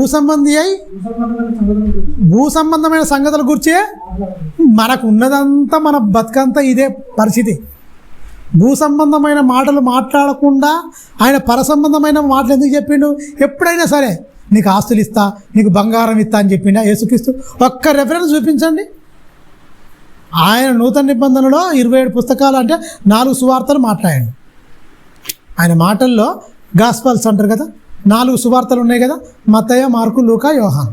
ఈ 4 సువార్తలలో ఎక్కడన్నా శరీర సంబంధమైన బోధ ఒక్క వచనం, ఒక అధ్యాయంలో ఇన్ని వచనాలు ఉంటాయి కదా ఒక్కొక్క దాంట్లో, ఆ వచనాల్లో ఈ దాంట్లో భూ సంబంధమైన బోధ చేసిండు, శరీర సంబంధమైన బోధ చేసిండు, ఒక్క రెఫరెన్స్ చూపించండి. వెతికినండి బాగా. ఏసీ చెప్పిండు కదా ఎక్కడ ఉన్నాయని వెతికితే ఒక్క దాంట్లో లేదు. మనాళ్ళు ఏం చెప్తారు? అన్ని భూ సంబంధమైన అంటే ఏంటి? మనిషికి నచ్చిన బోధ చేస్తారు. మనిషికి ఏది నచ్చుతుంది? భూ సంబంధమైన సంగతులు నచ్చుతాయి. మనిషికి నచ్చేది అది కదా, భూ సంబంధమైన సంగతులు నచ్చుతాయి. పర సంబంధమైన పరలోకం, పాపం వీడాలి ఖచ్చితంగా ఉంటే అక్కడికి రాము. మరో లోకం గురించి చెప్పిండు యేసుక్రీస్తు తప్ప. భూమి మీదకి వచ్చి మరో లోకం గురించి చెప్పిండు, మరో లోకాన్ని పరిచయం చేసిండు, పరిశుద్ధంగా ఎలా జీవించాలో చెప్పిండు, పాపం చేయకూడదని చెప్పిండు. భూ సంబంధమైనాడు పాపం గురించి. లోకంలో మాట్లాడేది ఏంటండి? ఏం మాట్లాడతారు?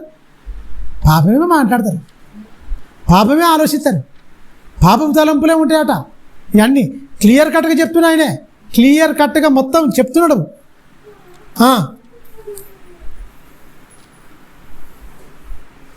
నేను పైనుండి వచ్చివాడను, అందరికీ పైగా ఉన్నవాడను, పైవాడను, భూమి నుండి వచ్చివాడు, భూ సంబంధమైన సంగతులను గురించి మాట్లాడును. బాగా గమనించి, పరలోకము నుండి వచ్చు వాడు అందరికీ పైగా ఉండి తన్ను కన్నవాటిని గూర్చియు విన్నవాటిని గూర్చియు సాక్ష్యం ఇచ్చును. ఆయన సాక్ష్యము బాగా గమనించండి, యేసుక్రీస్తునాట ఎవరు అంగీకరించరాట. ఆయన గురించి మాటలు చెప్తేనట ఆ మాట్లాట మీరు అందరూ అంగీకరించినా? ఏం చెప్పాడు? కన్నవాటిని ఇన్నవాటిని గురించి మొత్తం చెప్పిండు.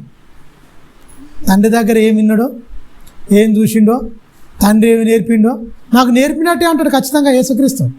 ఆయన ఏం నేర్పిండో, ఆయన ఏం చేసిండో అవన్నీ చెప్తాడు. ఆయన సాక్ష్యం నమ్మలేదట, విన్నదేట.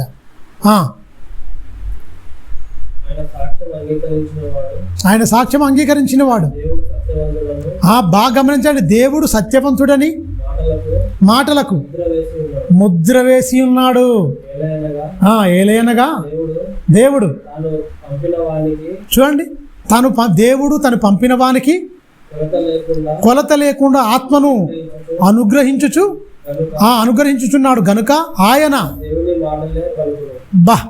ఏంటట, యేసుక్రీస్తు దేవుని మాటలే పలుకుతాడు. భూసంబంధమైన కొలత లేకుండా ఆత్మను నింపిండు, ముద్ర వేసిన గుర్తు. ఇంకేం చేయాలి నీకు?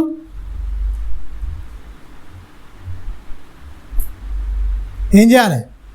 మనిషి అన్ని దేవుని మాటలు నమ్ముతారా? యేసుక్రీస్తుని చెప్తే నమ్మీరు అనుకుంటారు. అయింది మీరు. యేసుక్రీస్తు అంతటా ఆయనే మహనీయుడు, మహానుభావుడు. ఎన్నో మాటలు చెప్పిండు, ఏడ్చిండు, సమాజాన్ని చూసి తల్లడిల్లిపోయిండు. సరిగా నిద్రపోలేదు మహనీయుడు. కడుపున తిండి లేదు సరిగా, నశించిపోతున్న ఆత్మలు, పాతాళం అపరిమితంగా నోరు తెరుచుకొని ఉన్నది మొత్తం మింగాలని. దాని నుంచి తప్పించాలి. ఆయన వస్తే ఏం పెడతావు? ఏం రోగం తీస్తావు? నాకు భూములు పంచమని ఒకడు పెళ్ళి అయింది, వారికి 7 మంది పెళ్లి చేసుకున్నారు. వారికి ఒకటి పునరుత్థానం ఎవరికి భార్య ఉంటుంది. ఈ దౌర్భాగ్యం మాటలు వింటే పిచ్చెక్కిపోద్ది. మా పిత్రాజితం మా అయ్యగా సంపాదించింది ఉన్నది, మా అన్నదమ్ములకు పంచమాను, భూమి మీద జాగలు పంచడానికి వచ్చినారా? ఏం అర్థం చేసుకున్నారు? యేసును ఒకడొస్తాడు, 7 అన్నదమ్ములు ఉన్నారు, పెద్దోడు చనిపోయాడు, చిన్నోడు చేసుకోండు, వాడు చచ్చిపోయాడు, ఇంకోటి చేసుకోండు, అందరు చచ్చిపోయారు. చివరికి అమ్మగారు కూడా చచ్చిపోయింది. పునరుత్థానంలో ఈయనకి ఎవరికి బాగా ఉంటుంది? ఏం మాటలు రా యేసుని అడిగేది? యేసుని అర్థం చేసుకున్నారు అనుకుంటారా? చాలా వేధించిర్రు. పునరుత్థానంలో ఎవడు పెళ్ళికి ఇయ్యబడు, పెళ్ళి చేసుకున్నాడు, పరలోకంలో దూతల వలె ఉంటారా? దౌర్భాగ్యులారా, ఇక్కడనే పెంట చేసి పెట్టిరు. కుటుంబ వ్యవస్థ మొత్తం పెంట చేసి పెట్టిరు. మొత్తం దైవికమైన కుటుంబం అని కావాలని దేవుడు ఆశపడ్డాడు. నా తండ్రి సంకల్పించాడు, ఆశపడ్డాం. మేము కూడా మారు చేతిలో చెక్కుకున్నాను, నా కళ్ళతో చూసుకున్నాను. సంకల్పాన్ని నెరవేర్చాలి, పరిశుద్ధంగా బతకాలి అనుకున్నాం. మీలో ఏది పరిశుద్ధత? మీలో భ్రష్టు పట్టిపోయారు మొత్తం. ఇంకా పరలోకం కూడా వచ్చి పెంట పెడతారు. ఇంకా ఏమడిగిరా? అయ్యే భూ సంబంధమైన మాటలు అడిగిర్రు. పెళ్లి గురించట, భూమి గురించి మాకు మంచి ఓయి మిమ్మల్ని మీకు తగు తీర్థంగా నన్ను ఓడు నియమించిండు. దీనికి వచ్చినాను, నేను భూములు మాస్తందుకు వచ్చినాను అనడాను లేదా? వచ్చి విందు సిద్ధపరచాను రానంటే ఒకడు ఏమంటాడు? అమ్మ నేను పెళ్లి చేసుకున్నా, చాలా బిజీ, నాకు పసులు కట్టేసుకున్నా, నేను ఆ పసులు కాసుకోవాలి, ఎడ్లను కొన్నా, దేవుని రాజ్యంలో రాను ఆయనంటే, అమ్మో నేను పశువులు ఉన్నాయి, నాకు కొత్తగా పెళ్ళి అయింది, నేను భూమి కొన్నా. ఎన్ని సాకులు చెప్పి ఎంత బాధ పెట్టి నిరికినా ఈ దౌర్భాగ్యులు. 100 గొర్రెలు ఉన్నాయి, ఒక గొర్రె తప్పిపోయింది.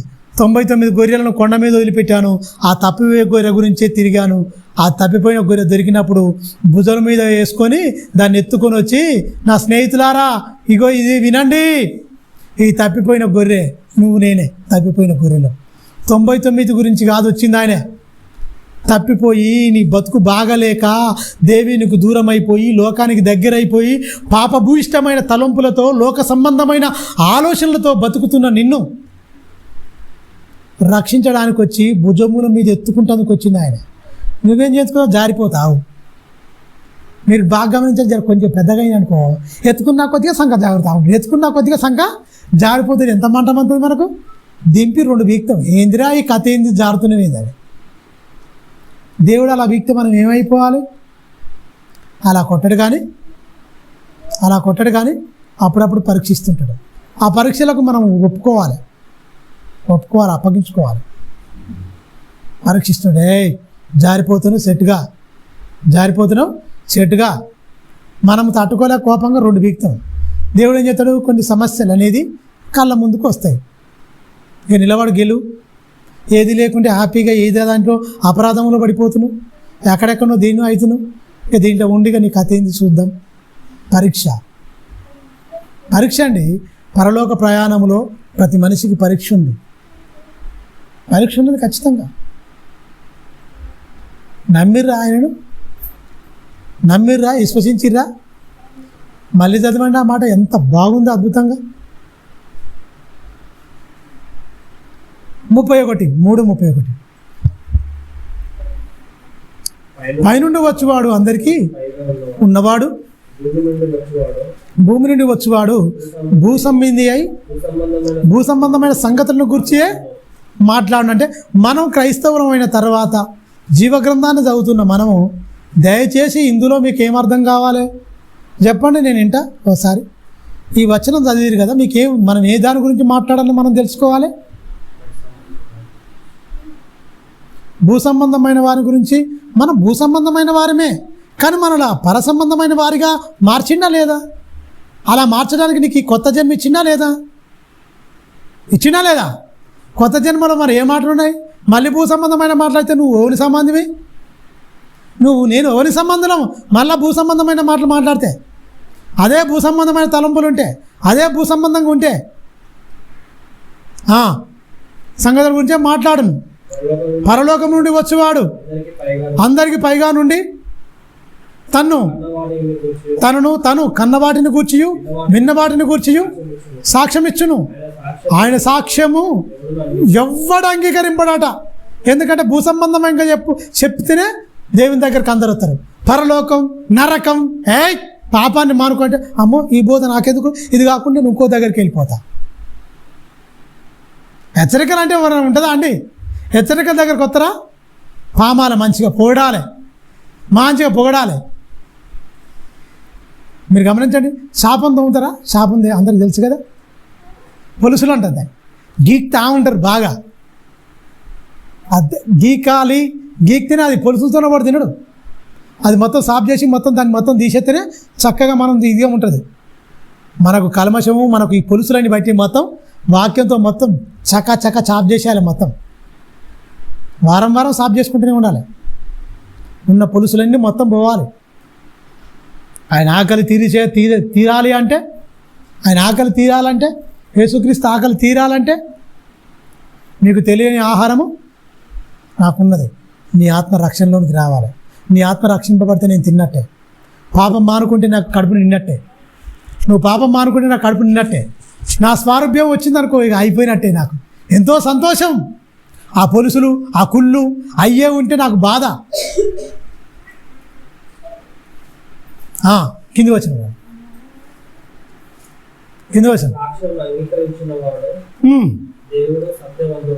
దేవుడు ఆయన సాక్ష్యం అంగీకరిస్తున్నట. దేవుడు సత్యవంతుడును, దేవుడు సత్యవంతుడైన మాటకు ముద్ర వేసి ఉన్నాడు. ఏలయనగా దేవుడు తను పంపిన వానికి కొరత లేకుండా ఆత్మను అనుగ్రహించి ఉన్నాడు గనుక ఆయన దేవుని మాటలే పలుకును. కింది వచ్చి చూడండి, తండ్రి కుమారుణ్ణి ప్రేమించుచున్నాడు గనుక ఆయన చేతికి సమస్తం అప్పగించి ఉన్నాడు. కుమారుని యందు విశ్వాసం ఉంచువాడే నిత్య జీవ. అబ్బా ఎంత క్లారిటీ ఇస్తుండు. కుమారుని యందు నిత్య జీవం గలవాడే నిత్య జీవం గలవాడు. ఈ నిశ్వాసం ఉంచువాడే కుమారుని యందు విశ్వాసం ఉంచువాడే నిత్య జీవం గలవాడు. కుమారునికి విధేయుడు కానివాడిని జీవమును చూడడు. గానట దేవుని ఉగ్రత వాని మీద. మీరు ఏ బాధ్యలో ఉన్నారో మిమ్మల్ని మీరే చూసుకోండి అమ్మా. ఇది కాదు, చాలా ఉంది, పెద్దగా ఉంది పాట. మీరు గమనించండి. చివరి వచ్చిన చదువునాను 36 కుమారుని యందు నిశ్వాసానికి పరీక్ష. క్లియర్గా చెప్తుంది బైబిల్. నేను భక్తిహీనుడు ఉన్నా, నేనే వెళ్ళను, ధైర్యంగా చెప్తున్నా. నేను మొహమాట ఏమీ లేదు. అమ్మో నేను నీతిగా ఉన్నా, ఇది ఎవరికి కాదు, చెప్తోనికి ఏం కాదు, ఇంటికి అన్ని చెప్తోని కాదు. నేను ఇంట్లో చెప్తున్నా, నాకైనా వాయించి వదిలిపెడతాడు దేవుడు, వింటున్నా మీకైనా. ఎవరు నేర్చుకొని ఎవరు మార్చుకోకపోతే పట్టే గతి నరకమే. దేవుని ఉగ్రత వాని మీద నిలిచి ఉంటుంది. ఉగ్రత నిలిచి ఉంటుంది. తీసేతందుకే వచ్చిన ఆయన నిలిచి ఉంటుంది అని చెప్తుండు. మరి విధేయతగా ఉండాలి, కానీ విధేయుని కానివాడు మాటల్లో ఏముండాలి? విధేయత. ప్రేమలో ఆయన ప్రేమించినట్టే. ఆయన ఎలా ప్రేమించిండు? ఏమైనా తునీకరించిండా? ఏమైనా బూతులాడిండా? ఎవరినైనా అవమానపరిచిండా? గేలి చేసిండా? నేను మిమ్మల్ని ప్రేమించిన ప్రకారం, మిమ్మల్ని ప్రేమించినట్టే నేను మిమ్మల్ని క్షమించిన ప్రకారం మీరు ఒకరినొకడు ప్రేమించాలని కొత్త ఆజ్ఞిస్తున్నా. ఈ ఆజ్ఞ పాటిస్తేనే పరలోకం అండి, నాకైనా నీకైనా. మరి ఆజ్ఞ పాటిస్తున్నామా? పాటించకపోతే ఇప్పుడు చదువుకున్న లాస్ట్ వచనం, ఆయనను విశ్వసించాలి. ఆయనకు అవిధేయతగా నువ్వు కానిగా ఉంటే, అవిధేయుడిగా ఉంటే నీలో ఉండదు, జీవం ఉండదు. కానీ దేవుని ఉగ్రత మాత్రం వాని మీద నిలిచిపోద్ది. కొలత లేకుండా ఆత్మతో ఎందుకు నింపిండి ఆయనను? ఎందుకు ఆయన ముద్రేసిండు? ఆయన మాటలే ఎందుకు మలికిండు యేసుక్రీస్తు? ఎందుకు భూసంబంధమైన మాటలు పలుకుంటున్నాడు? ఇలా మాయ చేసి కూడా కోట్లు సంపాదించుకొని ప్రపంచాన్ని మొత్తం ఇట్లా ఉండి మొత్తం చెప్పుకుంటున్నాడు. ఎవడాడు పరలోకం వెళ్తారా? భూసంబంధమైన మాటలు చెప్పుకుంటా, భూసంబంధమైన మాటలు పలుకుంటా ఇష్టానుసారంగా బతివాడు పరలోకం వెళ్తాడా? వెళ్తాడని ఎక్కడ యేసుక్రీస్తు చెప్పిండా? ఎందుకు వాక్యాన్ని మొత్తం వక్రీకరించి, క్రైస్తవాన్ని మతమే భ్రష్టు పట్టించేసి మొత్తం వక్రీకరించి ఆ గుంపులో మనం లేకుండా ఉన్నందుకు దేవునికి వేలాది కృతజ్ఞతాస్తుతులు క్రీస్తు ద్వారా మనం చెల్లించాలి. గురువారం ఖచ్చితంగా సాయంత్రం ఉంటుంది. జ్వరం వచ్చినా ఏదైనా సరే, కానీ కొద్ది మాటలని చెప్పాలి కంపల్సరీ. చాలా ఉన్నాయి బైబిల్లో మాటలు. అలాగనే ఉండిపోయి ఈ 6వ నెల వచ్చింది ఆల్రెడీ, అయిపోయినాయి ఉద్దేశం. 5 నెలలు పోయినాయి. ఫస్ట్ ఇప్పుడు 6వ నెల మొదటి రోజుకి వచ్చిన మొత్తం మొదటి దినం జూన్ 6వ నెల మొదటిలోనికి వచ్చేసిన. చూస్తున్నాగానే కాలచక్రం గిర్న తిరిగిపోతుంది. ఏది మన భక్తి, ఏది మన విశ్వాసం? మన విశ్వాసానికి హెచ్చరికలు ఆయన చెప్తున్న మాటలకు. మరి మన పరిమాణం ఏంది, మన కొలమానం ఏంది? ఆయన కొలత లేకుండా ఆత్మను అనుగ్రహించాడు. నీకు కూడా ఇస్తాడు, నీకు కూడా అనుగ్రహిస్తాడు. ఆయనకేమైనా పక్షపాతం ఉందా? నేను ఈయనకి ఇయ్యనని? ఆయన ఆత్మ కొలత లేకుండా నీకు ఇయ్యాలంటే ఏముండాలి? విశ్వాసం ఉండాలి. అంతకంటే ముఖ్యంగా ఏముండాలి? ఎక్కడైనా పాపం ఉండకూడదు.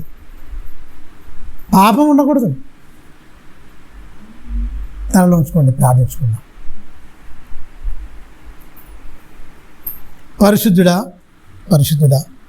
పరలోకమందున నా కన్న తండ్రి, చక్కని విషయాలు మాకు నేర్పించారు అయా. నీ జీవపు మాటలు మాకు అవసరం నాయన. నీ మాటల వలనే మేము జీవించాలి. నీ మాటలే తండ్రి నాయన ఈ లోకంలోనైనా మరో లోకానికైనా నడిపించేయి కేవలం నీ జీవపు మాటలు. మమ్మల్ని మహారాజుగా ఉండి మమ్మల్ని పరిపాలిస్తున్నారు.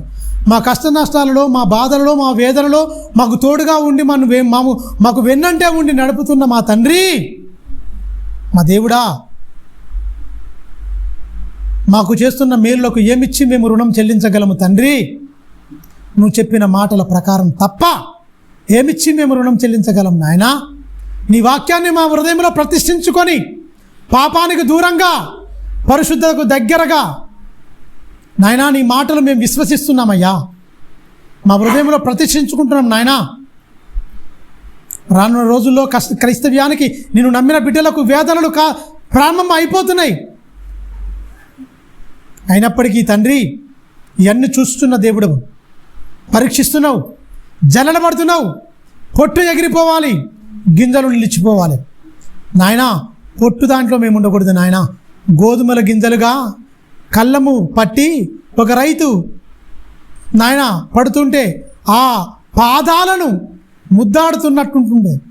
అలాగే తండ్రి మీరు పడుతుంటే మీ చేత పట్టుకొని కళ్ళమును సమకూర్చి మీరు పడుతుంటే నీ పాదాలను ముద్దాడే గోధుమ గింజల్లాగా తండ్రి మమ్మల్ని పడనివ్వండి, మమ్మల్ని మార్చండి, మమ్మల్ని సరి చేసుకుంటున్నాము. ఇంకా మాకు అవకాశాలు ఇస్తున్నావు తండ్రి. నీ వాక్యంతో మమ్మల్ని సరిచేయి. ఏ విషయంలో మేము బలహీనులుగా ఉన్నామో, ఏ విషయంలో మేము బలవంతులుగా ఉన్నామో, ఏ విషయంలో మేము తప్పిపోతున్నామో సూటిగా మాతో అందరితో మాట్లాడినందుకై కృతజ్ఞతాస్తుతులు సూత్రములు చెల్లిస్తున్నాం. చెడిపోయిన లోకములో ఉన్నప్పటికీ పడిపోకుండా మమ్ములో మేము నీ వాక్యముతో భద్రపరిచి బలపరిచి స్థిరపరిచి నీ మహిమ కొరకు నిలవబెట్టుకోమని నిండు మనసుతో వేడుకుంటున్నాం. ఇదిగో తండ్రి కుటుంబాలుగా తండ్రి మొదటి నెలలో తండ్రి ప్రార్థిస్తున్నాను ప్రతి బిడ్డ గురించి నాయన. పెద్దలుగా ఉన్న తల్లిగారు రూతమ్మ గారు ఇన్నేళ్ళ ఆయుష్కాలం ఇచ్చారు. కృతజ్ఞతాస్తుతులు సూత్రం చెల్లిస్తున్నాం. తన భర్త గారిని తనను ప్రేమించి ఇచ్చిన కుటుంబాన్ని బట్టి ప్రార్థిస్తున్నాను. కృపతో జ్ఞాపకం చేసుకోండి. కుటుంబం తండ్రి నాయన ఏకంగా ఉందా, అది కట్టబడుతుందా, అది నీలో ఉందా తండ్రి నీకే అప్పగిస్తున్నాము. చూచుచున్న దేవుడా కృపతో జ్ఞాపకం చేసుకోండి నాయన. తన కుమారుణ్ణి, కోడలను, మనవరాల్ని తండ్రి కృపతో జ్ఞాపకం చేసుకోండి నాయన. ఎక్కడ ఉన్నా తండ్రి విశ్వాస భ్రష్టులు కాకుండా ఉన్నట్లు తండ్రి విశ్వాసంలో స్థిరపరచండి, గద్దించండి, ఖండించండి. విశ్వాసమందు తండ్రి నిలకడగా ఉండునట్లు తండ్రి సహాయం దయచేయమని ప్రార్థిస్తున్నాం. ఎందుకంటే కొంతకాలం మాతో కొనసాగిరి కనుక తండ్రి వాళ్ళ మేలు కోరి ప్రార్థిస్తున్నాం. కృపతో జ్ఞాపకం చేసుకోమని నిండు మనసుతో వేడుకుంటూ నీ కృపావాక్యానికి వారి కుటుంబాన్ని అప్పగిస్తున్నాం. ఇదిగో తండ్రి నాయన మరే అక్కగారిని నాయన ఇమలక్కను తన భర్తను ప్రేమించి ఇచ్చిన కుమారులు 4 తండ్రి నాయన కార్తీకు, కిరణు, పవను, జీవను కృపతో జ్ఞాపకం చేసుకోండి. 2 కుమారులకు పెళ్ళిళ్ళైనాయి. వాళ్ళకు తండ్రి పెద్ద కుమారుడు కుమారుడు, చిన్న మరి నాయన 2వ కుమారునికి తండ్రి కుమారుడు కుమార్తె కృపతో జ్ఞాపకం చేసుకోండి. వారిని వారి కుటుంబాలు, భార్యాభర్తలు, వారి దంపతుల్లో ఎలాంటి అన్యోన్యత దెబ్బతినకుండా తండ్రి చక్కగా వాక్యంతో సరిపోల్చుకుంటూ జీవితాలను కట్టుకునే భాగ్యాన్ని దయచేయండి.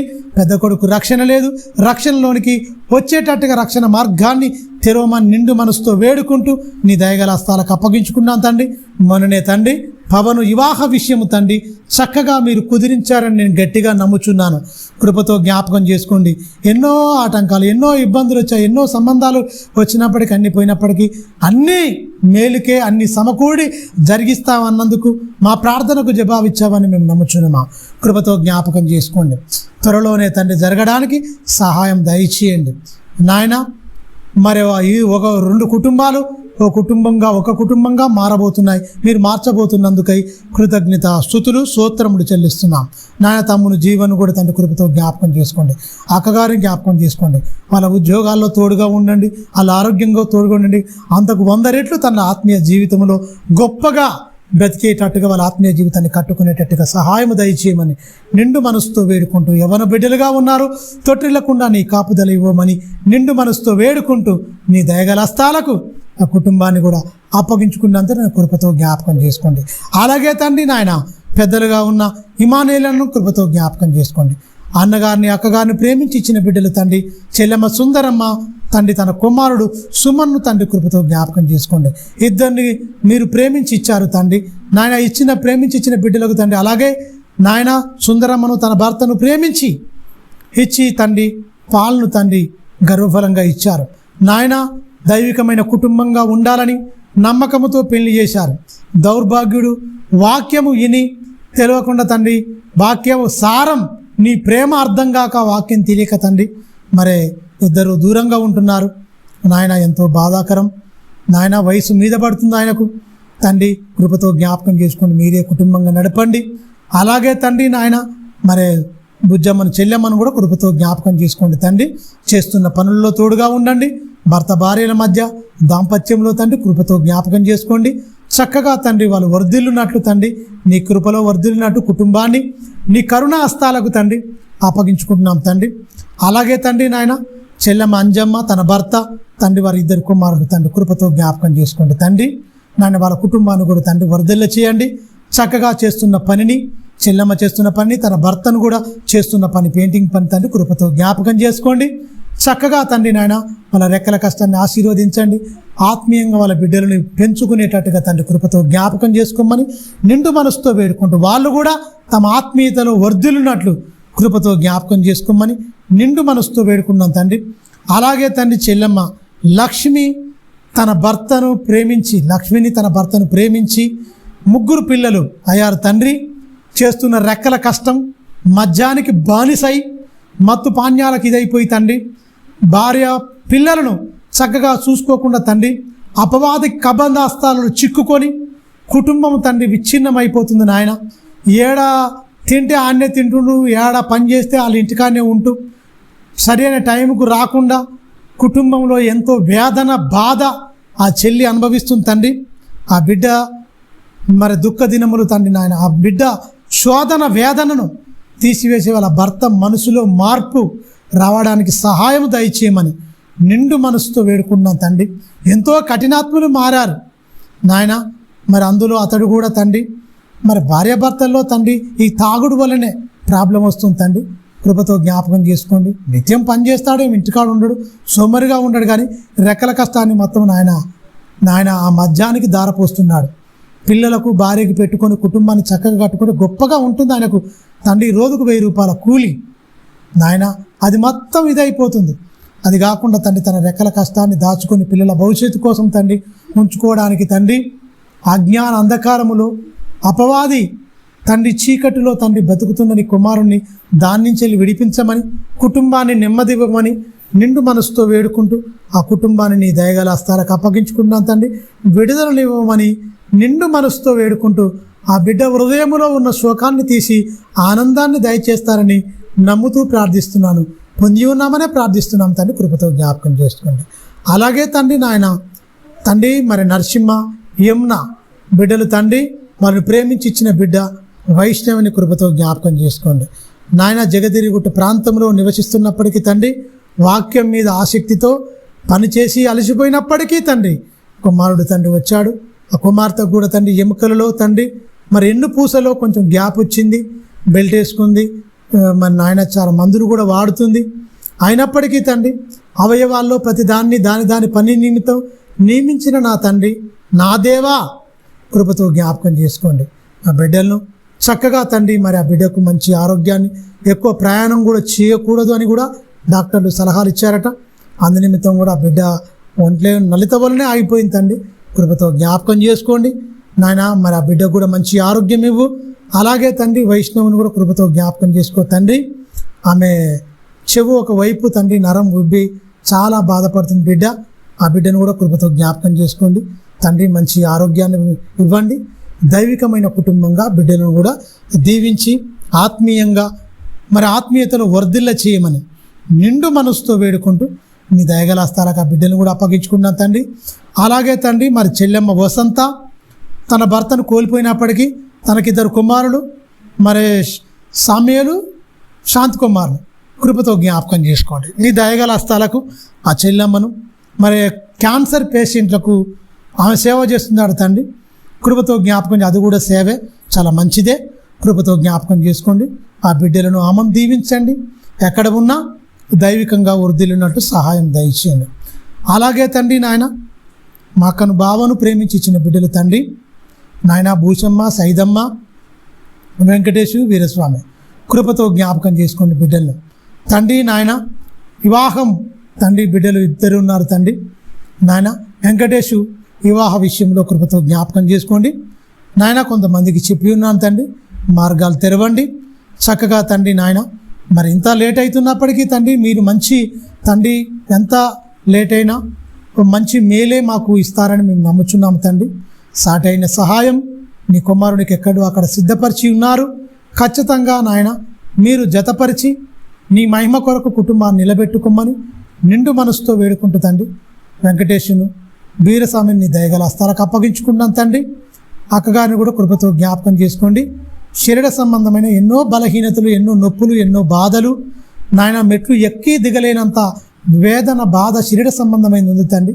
నీ కుమార్తెకు సంపూర్ణమైన ఆరోగ్యం ఇవ్వమని నిండు మనసుతో వేడుకుంటూ నీ దయగల హస్తాలకు నీ కుమార్తెను అప్పగించుకుంటాను. అలాగే తండ్రి నాయన సైదమ్మ తన కుమారుణ్ణి కృపతో జ్ఞాపకం చేసుకోండి. ఆ బిడ్డ హృదయంలో ఎంతో వేదన, ఎంతో బాధ ఉన్నప్పటికీ నాయన సొంత వాళ్ళే రక్త సంబంధికులే అని నాయన వంశీ అయ్యో అని పెళ్లి చేస్తే ఆ బిడ్డ కూడా ఎంతో తన హృదయంలో బాధ, వేదన ఉంది. అయినప్పటికీ తండ్రి నీ వైపు చూస్తూ తండ్రి నాయన తన కుమారుణ్ణి పెంచుకునే మంచి జ్ఞానాన్ని, బలాన్ని, ధైర్యాన్ని అనుగ్రహించమని నిండు మనసుతో వేడుకుంటూ నీ దయగల హస్తాలకు ఆ బిడ్డను కూడా అప్పగించుకుంటున్నాను.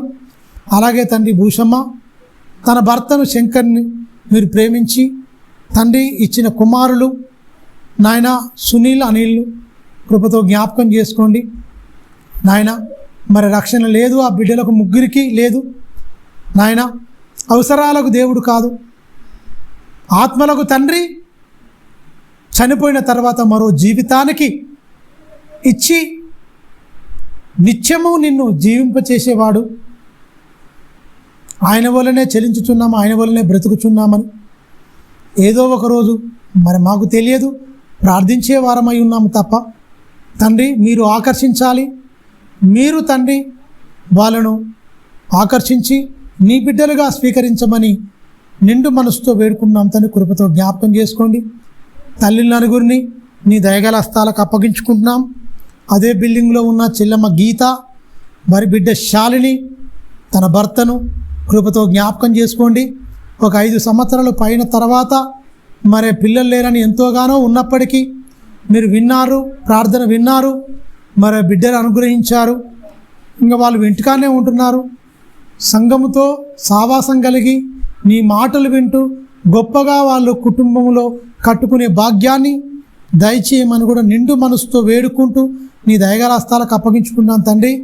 ఇదిగో నాయన ఎక్కడెక్కడ బిల్డింగ్లలో మేము జీవిస్తున్నామో నీకు సాక్షులుగా, అందరిని ప్రేమించేవారిగా, అందరిని క్షమించేవారిగా, వాళ్ళే వీళ్ళు దేవుని బిడ్డలను గుర్తించేవారిగా, మంచి సాక్ష్యం కలిగి జీవించే బిడ్డలుగా, క్రీస్తుకు అవయవాలుగా, క్రీస్తును శిరస్సుగా పెట్టుకొని మా ప్రవర్తన అంతటి మీద నిన్ను అధికారిగా పెట్టుకొని తండ్రి ముందుకెళ్ళే బిడ్డలుగా తండ్రి ముందుకెళ్ళే కొనసాగించే మా జీవితాలను కొనసాగించే అట్టి భాగ్యం దయచేయండి.